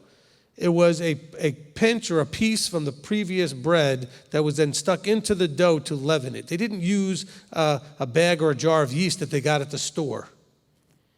There's only 2 ways to leaven things in those days. Leave it out in the air, because then it would leaven based on the leaven that floats around in the air, or stick a starter lump into it, which is why they tell you a little leaven leavens the whole lump, because you're going to stick a little piece in there and it's going to leaven the whole lump. It accelerates the process. Okay? So that's what they're talking about there. And that's what we talk about things like chametz and sior. Okay, go ahead. Okay, Olivia and Janet Hoffman, regarding 3:16, is there anything we need to know about the reason why we do not eat the fat? Where is this now? 3:16, 3:17. You have a lot of people. There are so many parts to this in terms of, there's times where you do this with the fat, there's times you do that with the fat. Sometimes you don't use the fat and you cut it off, sometimes you cut it off and you still burn it anyway. There's many different elements to this, and this all goes back to something that we would, if you don't understand it, we call it a chukim. The chukim are the things that we just don't know why. He says it, we say, okay, we believe it, we understand it, we're going to do it, but we don't understand it. We understand that what it is that we have to do. We just don't understand why. Okay? Because there's different things said to do depending on the offering, what you do with different parts of the animal. Okay? Yeah, I was just going to mention, everybody seems to have had a ton of questions regarding 3:17, and it looks like it all had to do with the meat. And are we not supposed to be eating these? Does that mean we're not supposed to eat any fat when we're eating the meat? No. Listen. All of this is 100% only, pay attention, I'm pointing to the screen, okay? This is only about these offerings. This is not your dietary laws. It has nothing to do with what you would eat in your dwelling places. This is only instructions to the priests and the offerings you would bring to the priests for these 5 offerings. Okay? This is not the dietary law section. That's going to be in chapter 11 when we get to Shemini. Okay? That Torah portion, a couple of weeks from now. This is not, as a matter of fact, Shemini is what we will be doing during the week of unleavened bread, I believe, that Tuesday. Okay? But this is about these offerings. Look, don't take this wrong. You guys are still thinking like Greeks, like Christians. Not everything you read applies to everything. Look at the context. Everything you read applies to what it applies to. Okay, maybe I don't think I've ever said it that way before. Maybe you got to write that down. Okay? Not everything you read applies to everything. Everything you read applies to what it applies to. Everything you read in this section right here applies to these 5 offerings. Period. That's it. Nothing else. No extension. Just this. Okay? You can put honey in your bread other times. You can put salt in your bread. You can put leaven in your bread other times. Okay, this is just about these specific things. Okay, these 5 offerings. So just remember again, not everything you read applies to everything, because if people read, well, this person was promised this, and I'm going to stand on that promise. But that promise was for them, not for you. Be careful with that. There are promises that are for you. There are promises that are for everybody. There are promises for, and by everybody I mean all covenanted people. Actually, this promise is for everybody, meaning that there'll be a judgment. That's for everybody.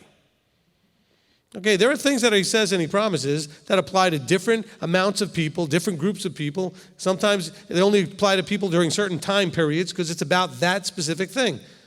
You have to figure out the context. Don't lose the context. The book of Leviticus is a book written to the Levitical priesthood about how to do their job and how the people would need to do certain things that they needed to administer and to oversee. Okay? So a person had a problem, they can come to the Kohanim, and the Kohanim can say, you need to come back here with a lamb, come back here with a ram, come back here with a bull, and this is what we need to do. Okay? And not just pick any one, but we need a perfect one, or we need a female one, or we need, because it said certain ones, right? It had to be a female, or it had to be a male, or it had to be, so they tell you they'll tell you what to do. The people were not expected to know all this. They would go counsel first and say, this is my situation. Of course, over time they would learn. What do I do? Well, you need to come back with this, this, and this, and then we'll go ahead and do the ceremony. We'll make the offering. All right? Okay, next. Okay. With that said, Olivia and Janet Hoffman, in chapter 4, what is the significance of the priest placing the hand on the head of the sin offering?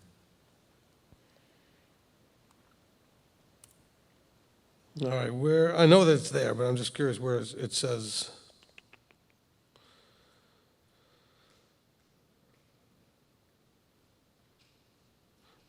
Okay, verse 4 of chapter 4. Okay, so look, when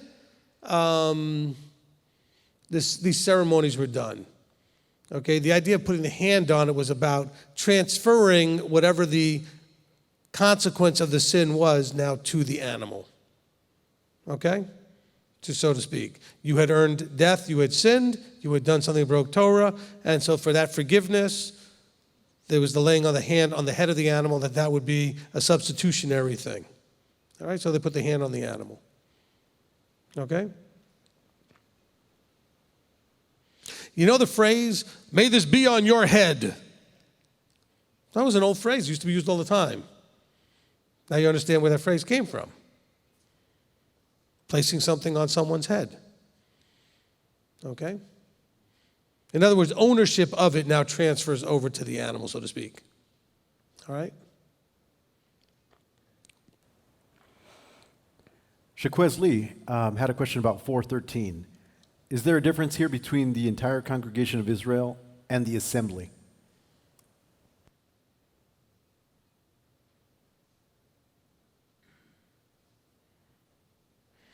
No, I mean, Yahweh likes to use multiple words sometimes to make the same point, just to make sure that it's clear.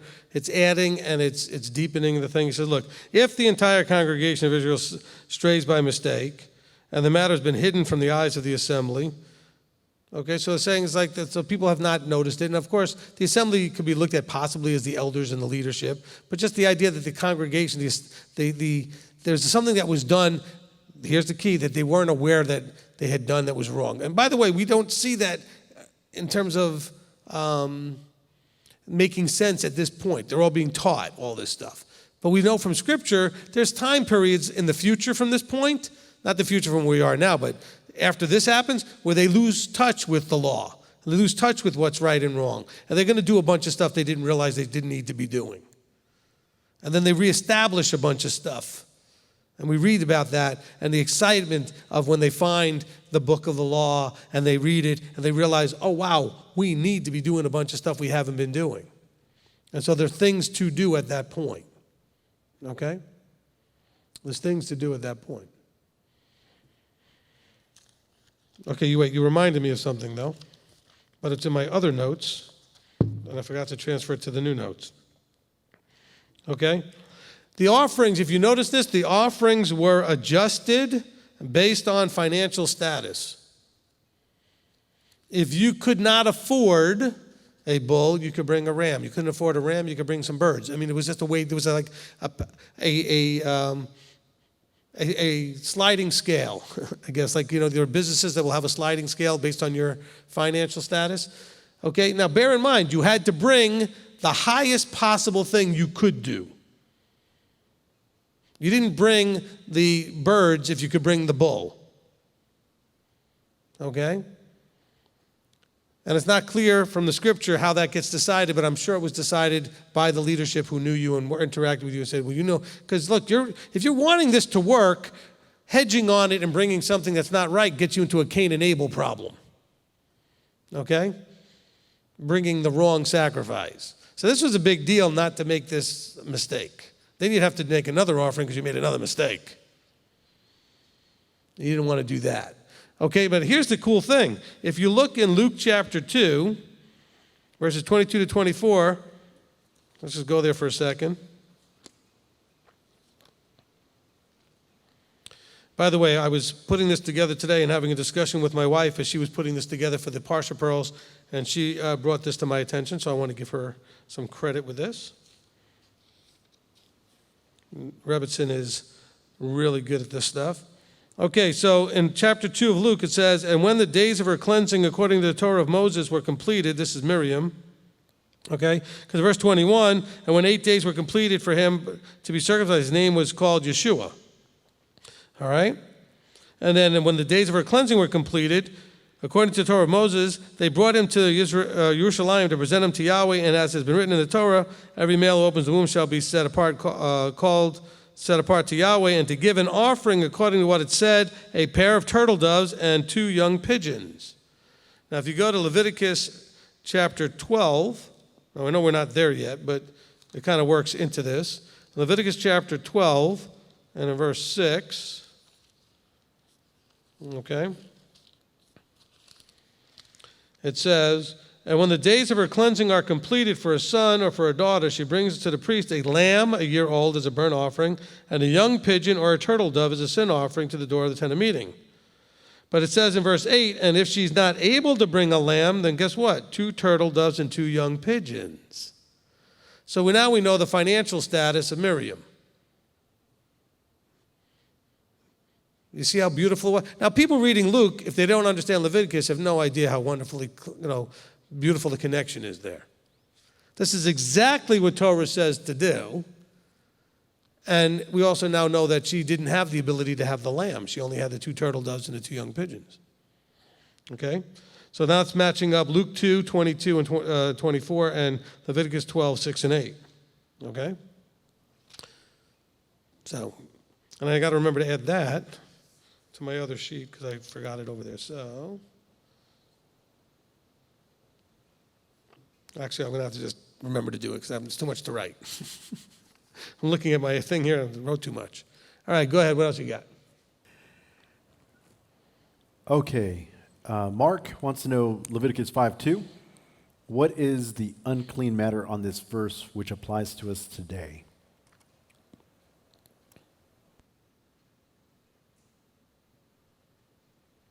Okay. We have the concept of tameh and tahor. Tameh being unclean, ritually unclean, so you can't go to the temple, you can't do certain things, and tahor being clean. There are going to be chapters and chapters in Leviticus of things that can make you unclean. Okay? So for me to start to go through that now, just patiently go read through Leviticus, or as we go through it every week, we'll see. Okay? There are emissions that can make you unclean. There is coming into contact with dead animals that can make you unclean. There are all kinds of things that can make you unclean. For a woman, it happens every month, and if you happen to come into contact with her when she's in her monthly cycle, that can make you unclean. So it just simply says when you've done anything or touched anything that's unclean, these are the kind of offerings you may have to do.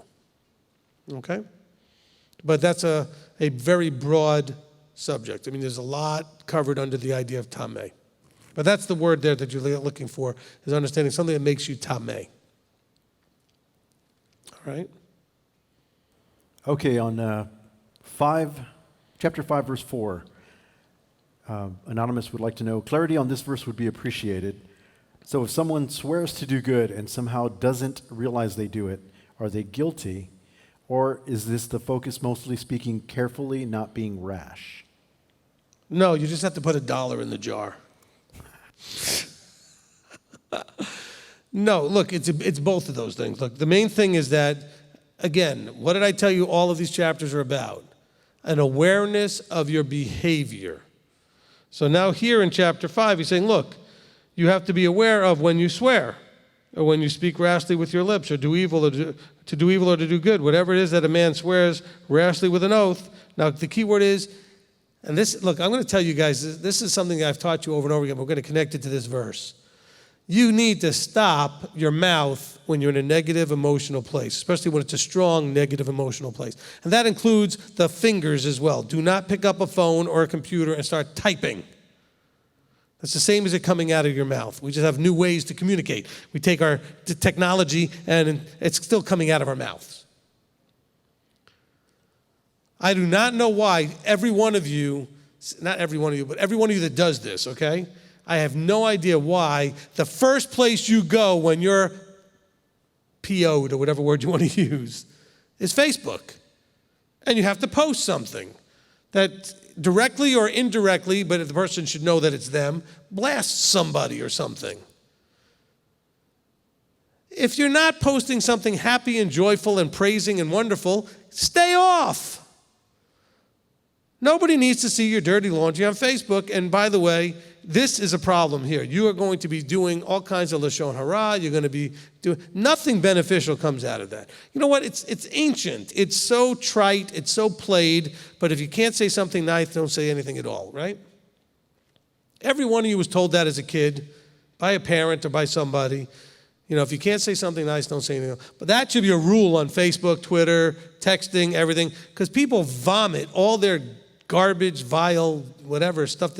It's like taking something and you're popping the pus out of it. I want to be gross here. That's what you're doing. You're taking a festering something, that emotional festering in you, and you're popping it into the public. Why? That's just gross and stupid. Stop posting when you're all mad about stuff, sad about stuff, depressed about stuff, because all you're going to do is blame and point the finger at whoever it is that you think is making you mad, sad, depressed, or whatever. And almost always, at some point, you're either going to realize you were wrong and shouldn't have done it, or you're just going to be sorry that you did it because it was really not necessary for you to spew that out there, even if you weren't technically wrong about the information, but it was not necessary to bring it into public, which then made it wrong. But a good chunk of the time, you'll just be wrong. You'll realize, wow, I just vomited all over the internet and embarrassed somebody, and I was wrong and they weren't. But I was so mad I couldn't see it. This is what they call rashly. Okay? When you're doing something rashly, that means without emotional control. When you're having a strong negative emotion, cease communicating publicly until you calm down. Okay? If you're not sure and you're in a bad mood or heart and you have a spouse, ask your spouse to look at it before you post. Now, if they're worse than you are, don't ask them. They'll just cheer you on and make the worse and tell you to even say worse stuff. Ask me. Ask somebody in leadership. All right?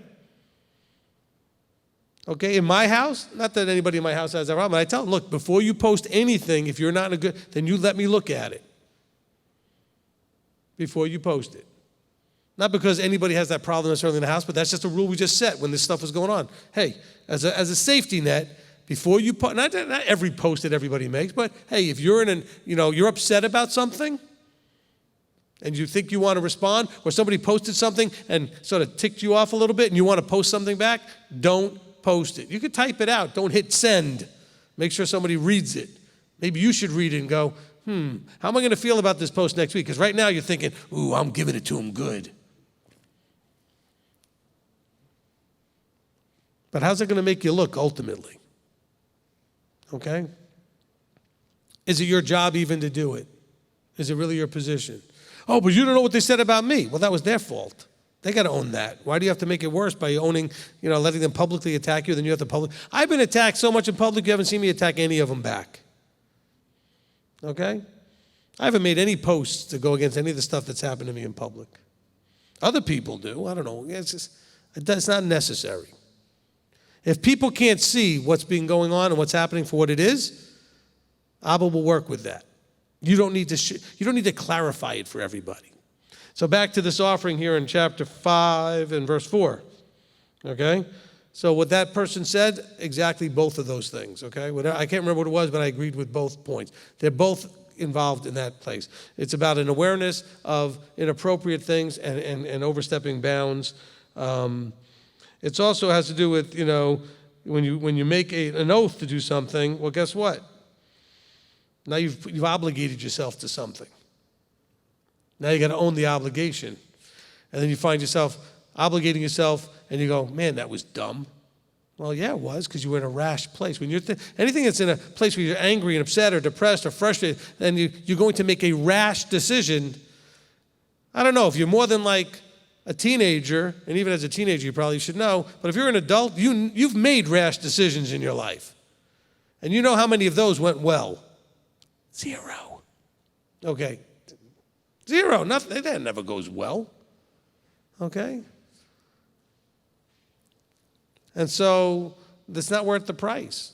Oh, but I feel good. I'm angry and it made me feel good to lash out. Well, that's a growth, it's a maturity and growth problem that you have. I'm not judging you. I've had that. I get angry like anybody else. But when you lash out and you're angry, that's showing a level of maturity you just don't have yet.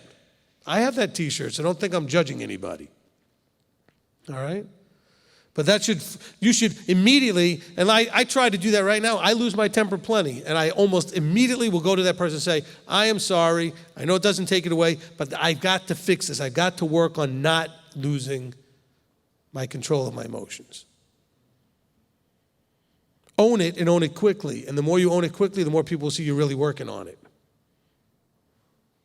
Okay? But own it quickly. Don't be embarrassed and not say anything. No, own it quickly. Okay? Walk up to the person and be humble and say, I am so sorry. Look, oh, but you don't understand what they did. Well, look, it doesn't matter what they did. Why'd you lose your temper? They spit in Yeshua's face. They scourged him. They beat him to a bloody pulp. They did all this, and he didn't say anything. Did anybody do that to you? No. Well, they embarrassed me. So what? We've got to get past all that.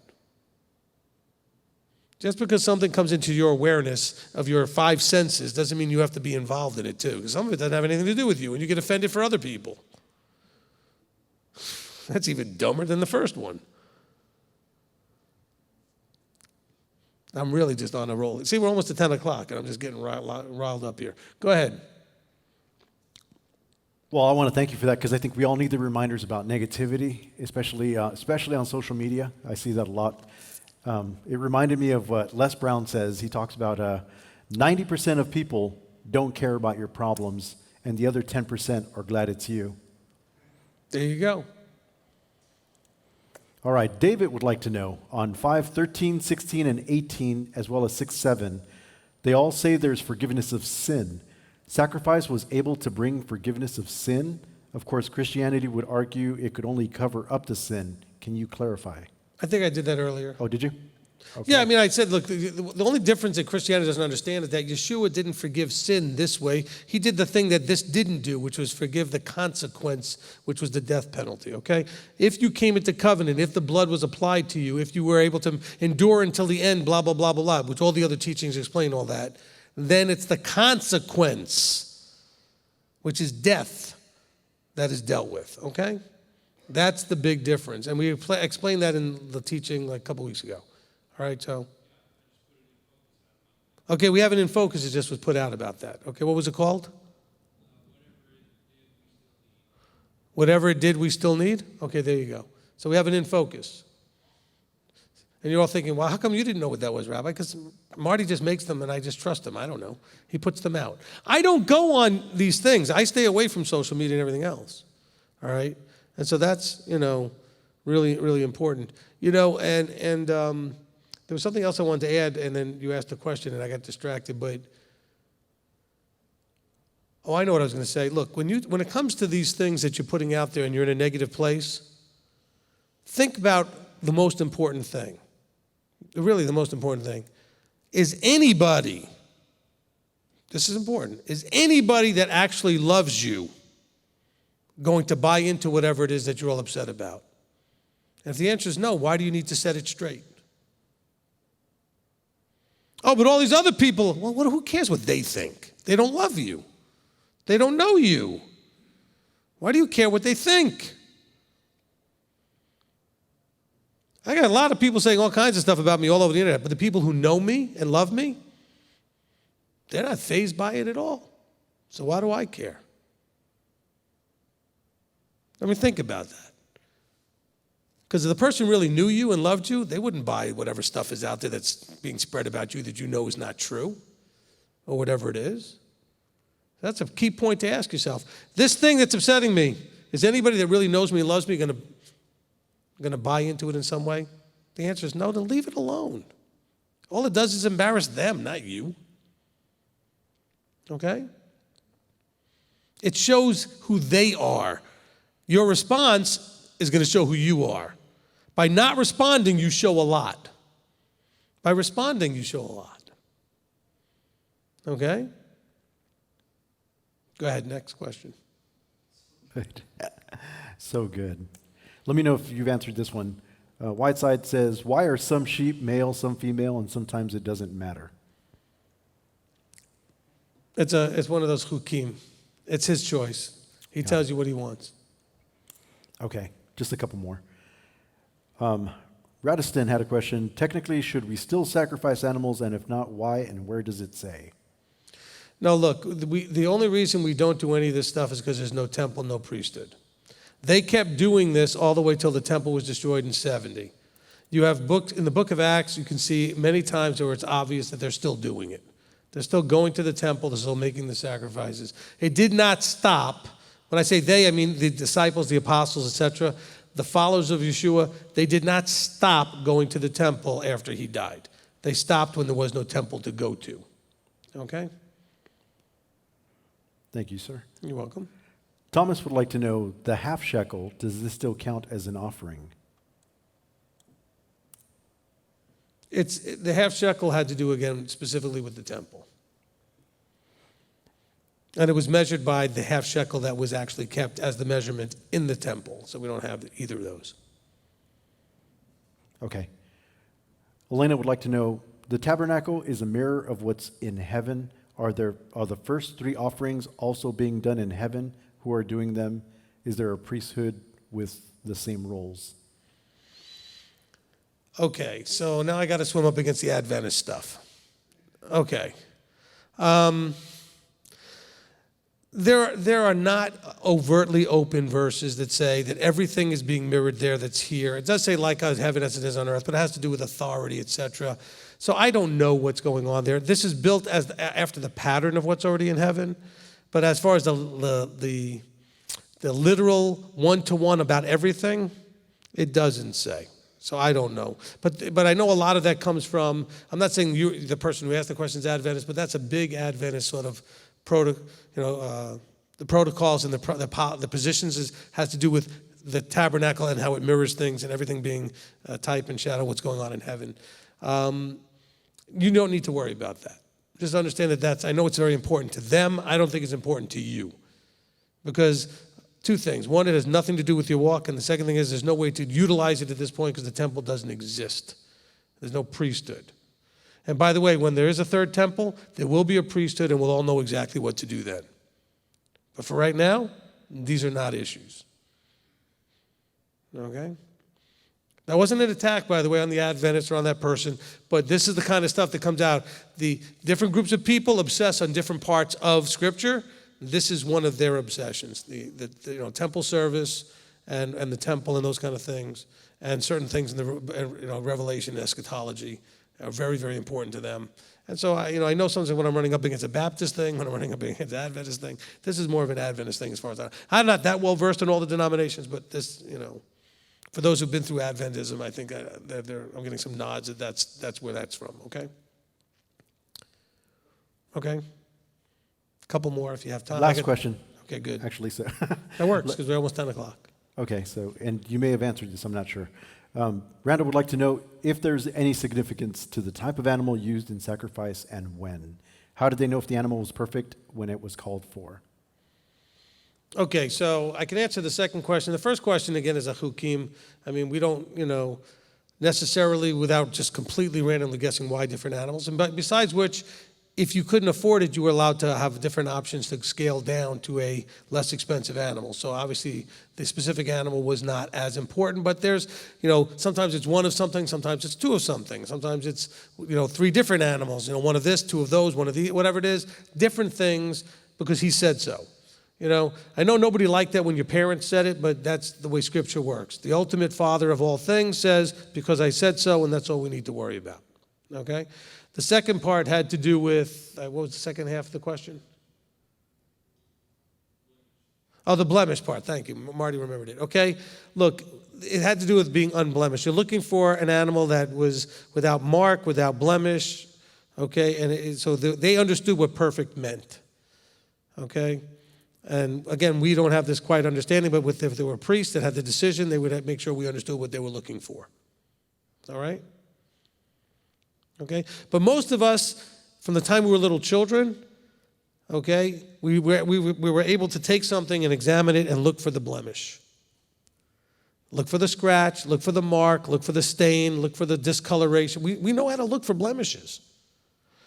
I mean, I was an awful kid. When my brothers and I got the same stuff, I looked at theirs, I looked at mine, and I wanted to make sure theirs wasn't better and mine it was blemish or something. And, I mean, I had a real hard time. I had to learn to give away everything to overcome that selfish mindset. Because some people see me now and said, man, you just give everything away. You have to understand, it took years for me to force myself to do that so consistently to overcome the selfishness I had when I was a little kid. Okay? I mean, literally the first thing I would do if my brother and I both got the same thing is I would look at theirs, not even look at mine, just to make sure they didn't get a better one. That was awful. It was awful for me because it was a burden of emotional, instead of just enjoying what I got, I was always stressed over, did I get the best one? Was his better one? Now I'm like, look, it is what it is. You get it. I give it away. I don't worry about stuff. That's why sometimes the people in the ministry say, man, you just give everything away. Well, I had to train myself to do that. It was a way of overcoming a totally self-possessed, self-focused selfishness about stuff. When I was a kid, you were better off punching me in the face than damaging my stuff. I'm not kidding. I would be more mad if you broke my toy than if you hit me. Some of you have the same problem. You have an out-of-balance connection with stuff. Best thing to do is start giving it away. Stop being attached to your stuff. All right?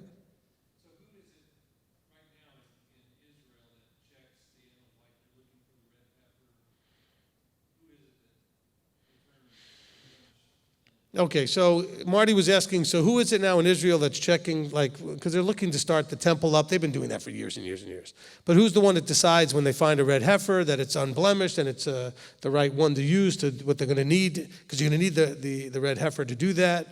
There are those that are of the Kohanim lineage that believe that they have an understanding through all the years of passing it down generationally, etc. And so who knows if they have all that. But it's like the Temple Mount faithful that are putting all the elements together and getting ready to, at some point, they have all of the fixtures and all the things that go into the temple, ready to build one. And who knows? There's a lot of talk every year, including this year, that they're going to do sacrifice for Passover or those kind of things. And they might not. Who knows what they're going to do. At some point, this will be something we'll really have to deal with. But they believe they have people that are trained and having had this passed down generationally. Okay? Anybody else? Wait, hold on. There's a lot of people on this side of the room. Actually, no, there's nobody on this side of the room. Okay, go ahead.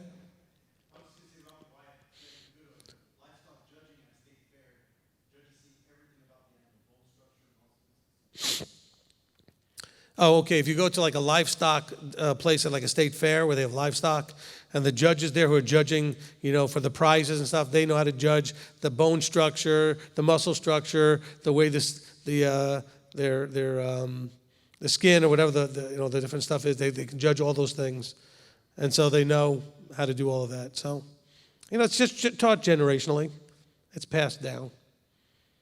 Okay. All right. That's it. Okay, so since you have a mic, why don't you go ahead and close us, because I opened us. Go ahead and close us in prayer. Abba, Father, we thank you for allowing us to have Torah study tonight. Thank you for everybody, our extended families watching us on YouTube. I ask that you be with us and you help us to get everything that we needed to get out of tonight's Torah study, Father. I ask that you were able to speak to us and reach us despite our stiff necks. Abba, please remind us what we need to know. Help us to continue to walk the walk that honors you best. Help us to really listen to you, to understand that being still and doing nothing are two separate things. Help us to be still and hear you, to listen to you, to understand your word so that we can do it, so that we can guard it, so that we can defend it and then teach it. Thank you for everything that you do, Father. Keep us safe. Give us shalom. Help us to understand the fear of you, the wisdom, the guidance, the love that you give us always in your word. In Yeshua's name I pray. Amen. Amen. Now, I don't know that it breaks any rules to add something after the closing prayer. But I just looked down at my paper. Just an important note here. In Leviticus 1:2, it talks about Korban. And we talk about Korban also in the Gospels.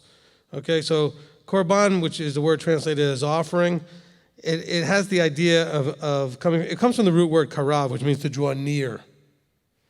And so by using this word, we can see that Yahweh was showing Israel that the offerings were designed to bring the offerer nearer to him. Okay? So just kind of keep that idea that this is about drawing near. Okay? Because that's where the word korban kind of points. So we didn't get to mention that. My fault having notes in two different places. All right, the rain is starting to come down, which is going to get pretty loud here. So those that want to come up and wave goodbye, we can get 3 or 4 of you up here. We can go ahead and wave goodbye, and we can shut down the study.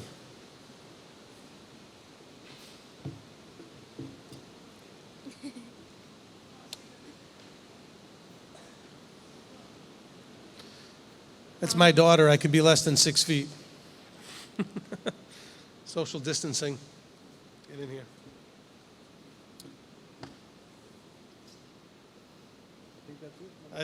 Like I said, I told you, we'll get 4 of us up here. We got all 4 of us. There we go. All right, we ready back there? Okay, so what we're going to do on 3, we're going to say Laila Tov, Shavua Tov, and we'll tell them we love them, right?